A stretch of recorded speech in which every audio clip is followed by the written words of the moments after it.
সবকিছু একটা টেমপ্লেটাইজ হয়ে গেছে, কিন্তু ভূমি কখনো সেই টেমপ্লেট ফলো করেনি। নিজেদের গান কম্পোজ করে নিজেরা গাওয়া হচ্ছে সব থেকে ক্রেডিটেবল ব্যাপার একটা। রাউন্ডে পাগলামি কোনো লজিক থাকে না। না ঘর যাবো না আমি মাছ না ধইরা, তোরা যে যা কইবি কইয়া হাজা কইয়া হাজা কইয়া হাজা।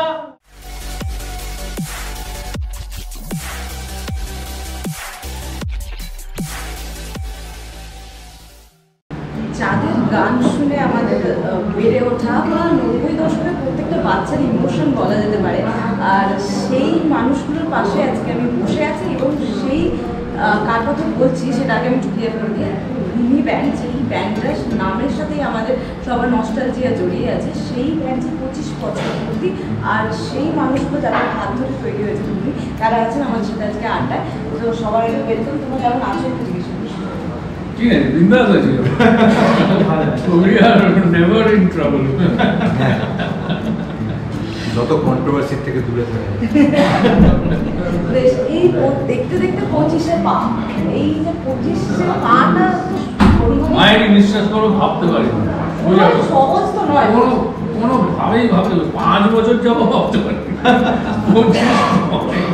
5 গুণ বেশি। এই যে প্রত্যেকটা গান, প্রত্যেকটা শো এখনো যখন হয়, শোগুলো মানুষের একটা নস্টালজিয়া ইমোশন জড়িয়ে আছে। সব থেকে বেশি কি শুনতে পাওয়া যখন লাইভ শো হতো স্টেজে উঠে, সব থেকে বেশি কি জিনিসটা দর্শকের থেকে কিছুই আমাদের গান রিকোয়েস্ট করে, তখন মনে হয় যে একটা কিছু অ্যাচিভমেন্ট করেছি, কারণ এগুলো আমাদের নিজেদের রচিত, মানে আমরা কভার্স করছি না, আমরা কারোর কণ্ঠী নই। নিজেদের গান কম্পোজ করে নিজেরা গাওয়া হচ্ছে সব থেকে ক্রেডিটেবল ব্যাপার একটা, সব থেকে মানে বড় অ্যাচিভমেন্ট। আর এই গানগুলো আশা বলতে গেলে লেখা কিভাবে যদি জানি একটু শুনি আমরা। সেটা এখন লম্বা কাহিনী। আজকে দিনে দাঁড়িয়ে যদি কিছু মেমোরি শেয়ার করতে বলো। গান from experience, real life experience থেকে শুরু করে বিভিন্ন পরিস্থিতি, মানে অ্যাম্বিয়েন্স, সব জায়গায়, মানে ইটস অল ইনক্লুসিভ। গান ভেতরের মাথায় সবসময় হচ্ছে। আর যেসব লিখবে, হেমু লিখেছে গান, অভিজিৎ সব থেকে আমাদের হিট গানগুলো লিখেছে, রবিন আমাদের হেড, টেকনিক্যাল হেড, ওই আমাদের চালায়, তারা তো আমরা খুব করি না। আর হ্যাঁ, আমাদের পাগলামি চলছে চলবে। এই পাগলামি চলছে চলবে, এটা শুরু হয়েছিল কিভাবে? পাগলামি করবো বলেই শুরু হয়েছিল। পাগলামি মানে রাউন্ডে পাগলামি কোনো লজিক থাকে না, তো লজিক যেখানে শেষ হয় ওখানেই এগুলো শুরু হয়। তো ওরকমভাবেই শুরু হয়েছে আমাদের এখানে। আমার মনে হয় লজিক কিছু, আমরা আসলে কিছু ভাবি। রবিন হেমু আমাদের মানে একদম শুরু থেকেই আছে, সেরকম কোনো আশা বা টার্গেট নিয়ে আমরা আমাদের পথ চলা শুরু করিনি।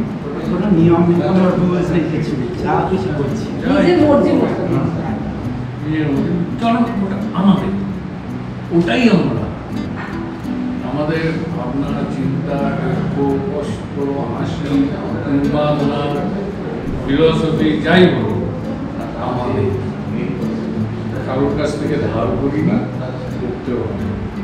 এই যে প্রথম দিন যখন শুরু হবে পথ চলা, এমন একটা ভাবনা চিন্তা, সব থেকে বেশি কোনো জিনিসে ভয় পেয়েছিল?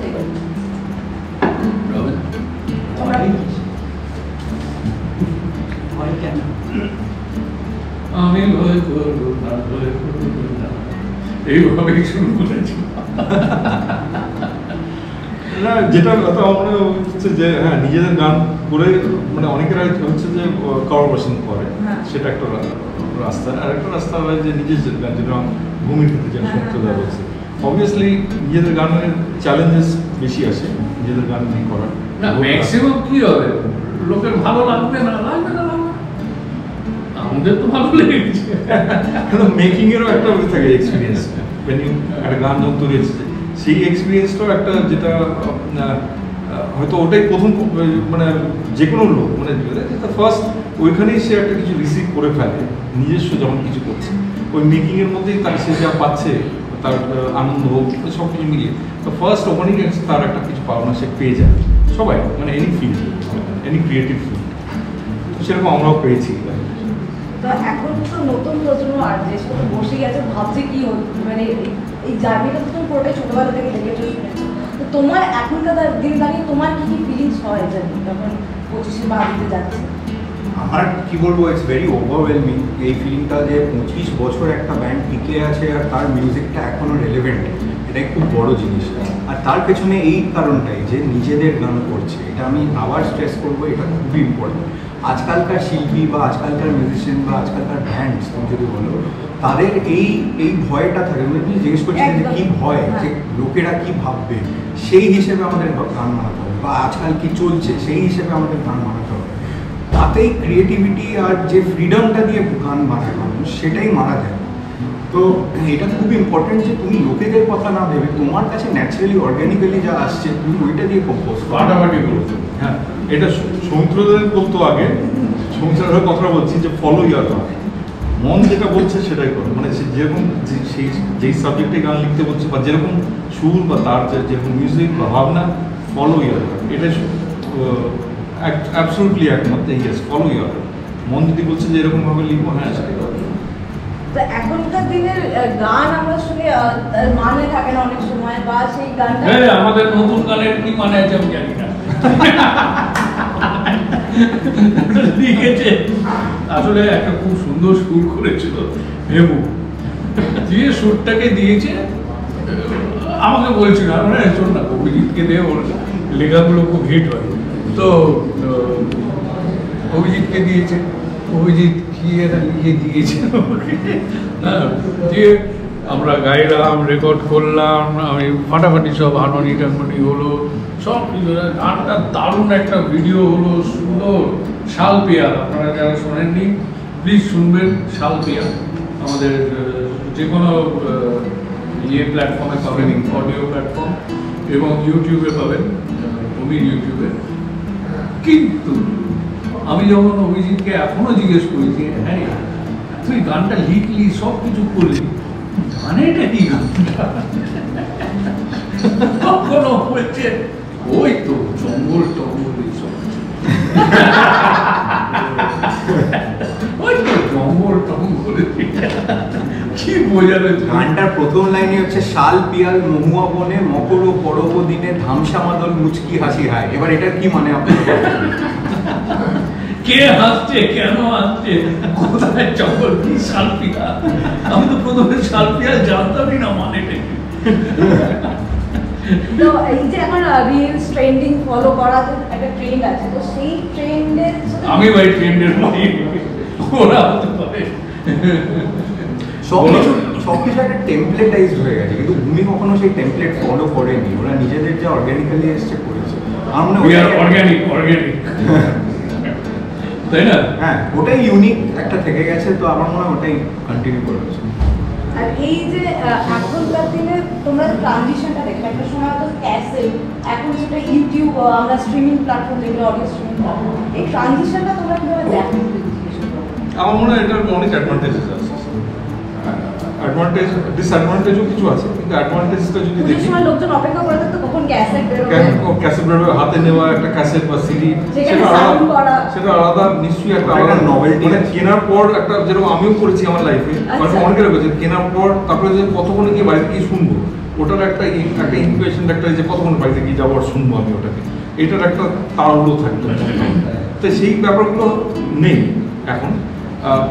তোমরা মিস করো কোথাও কি এগুলো এই যে ক্যাসেটের যুগটা যেটা তুমি বলছিলে, কেন মিস করো এটা এখন দাঁড়িয়ে আপনার সময় লাগে? আমি অ্যাকচুয়ালি বলবো না যে মিস করি সেরকমভাবে, কেন কি আমি যে টেকনোলজিটা যেটা এখন এসছে, I will go for that. সেটার অ্যাডভান্টেজটা যদি আমি দেখি, আগে একটা আমাদের সিডি বা ক্যাসেট রিলিজ হলে 1-2 মাস পরেও আমরা যদি আশেপাশেও কোথাও গেছি, আসানসোল বা বর্ধমান, ওখানকার লোকরা আমাদেরকে বলতো যে আপনাদের নতুন রেটটা আমরা পাইনি, আমরা কেন ওটা ফিজিক্যালি পৌঁছাবে কারোর হাত দিয়ে বা কিছু। আর আজকের দিনে এটা যখন রিলিজ হচ্ছে, the advantage with this technology streaming, at that very moment ওটা পুরো পৃথিবীতে চলে গেছে। আরো ঘনভাবে মানে ডিস্ট্রিবিউট তার মানে সবার কাছে পৌঁছে গেছে whether wherever you might be পৃথিবীর যে কোনো কোনায় হলে সবার কাছে পৌঁছে গেছে উইদিন 1 week to 10 days এর মধ্যে।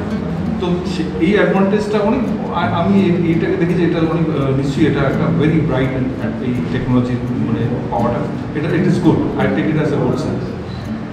কিন্তু ওই যে ক্যাসেটটা হাতে ধরা করা ওইটা নস্টালজিয়া আগে যেরকম রেকর্ড প্লেয়ার, হ্যাঁ রাইট, রেকর্ড প্লেয়ার। আমরা ছোটবেলায় রেকর্ড প্লেয়ারটা শুনতাম, গ্রামোফোন রেকর্ড, তারপরে রেডিও, বড় বড় রেডিও, সেটার উপরে ছবি টবি সাজানো যেত, কত কি ছিল। হ্যাঁ, তারপর করে নানা রকম শব্দ হতো। তারপর আগেকার টিভি উপরে অ্যান্টেনাটা ঘোরালে গাওয়াজকার লম্বা হয়ে যেত, কপিল দেব এইটুকু হয়ে যেত। আমার মারে চর মেরে গাওয়াজকারকে লম্বা করে।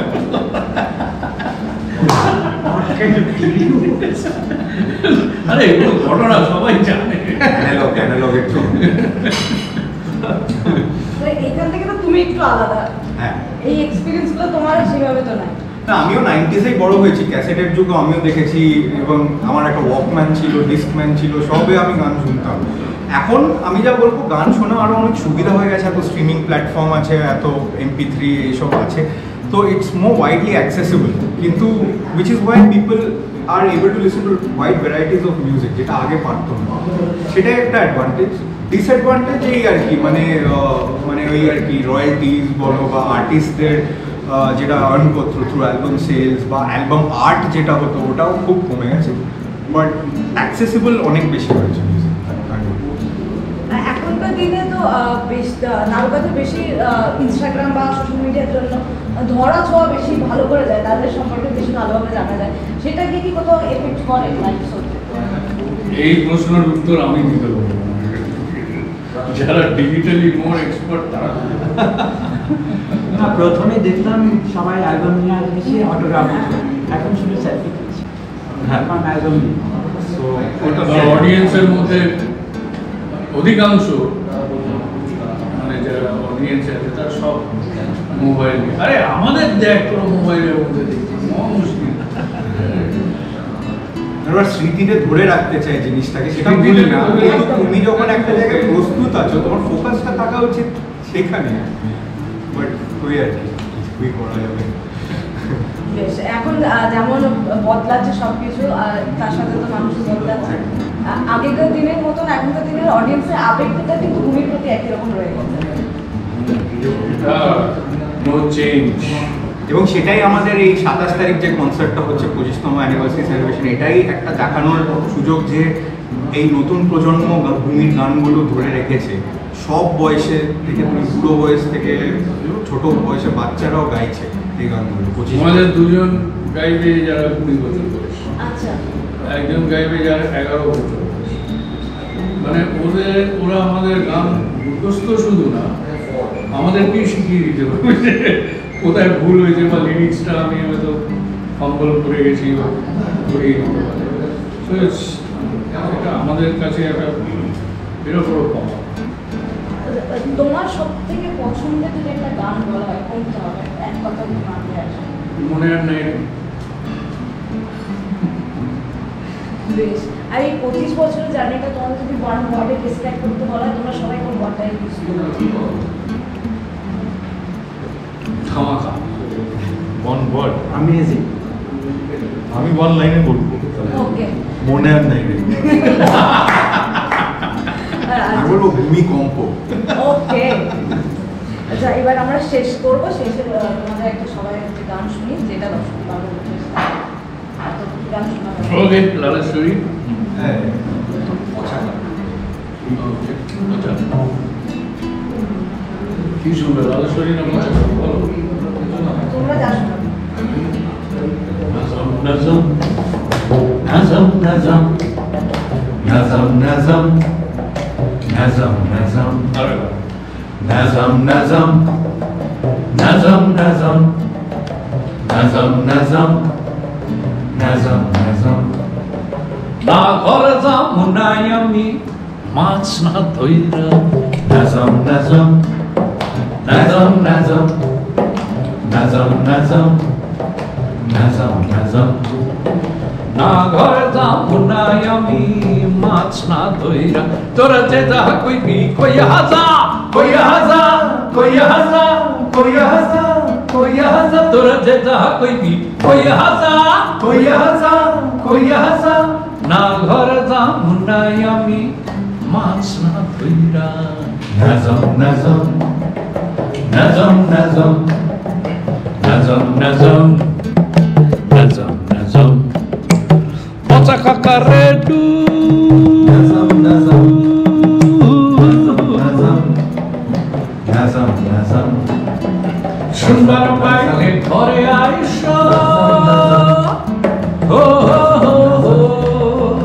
নাজম নাজম ওই আমার পরাণ গেল সম্মান গেল ওই আমার পরাণ গেল সম্মান গেল ওই আমার বিবি কান্দে নতুন খানা খাইল ওই আমার বিবি কাঁদে তো তুফান আইলো ওই আমার বিবি কান্দে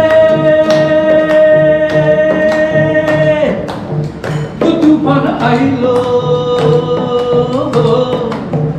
ওই আমার পরাণ গেল সম্মান গেল তবু আমি নাইয়া যাই নয়া যাই নয়া যাই তবু আমি নাইয়া যাই নয়া যাই নয়া যাই না যাবো নাই আমি মাছ না ধইরা নাজম নাজম নাজম নাজম নাজম নাজম নাজম নাজম পচা কাকারে নাজম নাজম নাজম নাজম নাজম নাজম শুনবার পাইলে ঘরে আইসো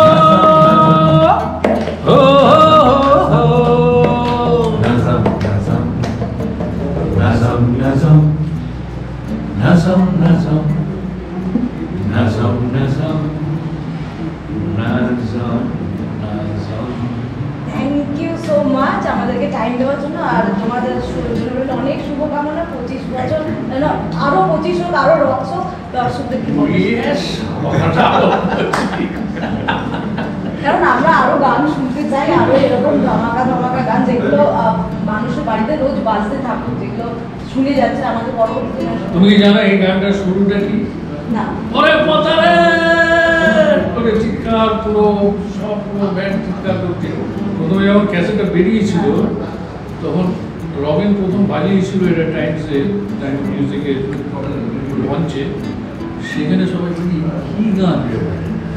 এতজন মিলে প্রায় 44 সেকেন্ড চিৎকার চেঁচামেচি 44 সেকেন্ড গানটা হবে কখন তারপরে আস্তে আস্তে জলের আওয়াজ থেকে নাজম নাজম बोलो अरे इसमें तो नया साउंड है तो বেশ এরকমই জমতে থাকুক আরো নতুন নতুন গান আসছে দর্শকদের সাথে বলবো। 25 বছর তোমরা বেঁচে থাকো আমরাও বেঁচে থাকি দেখা হচ্ছে থ্যাংক ইউ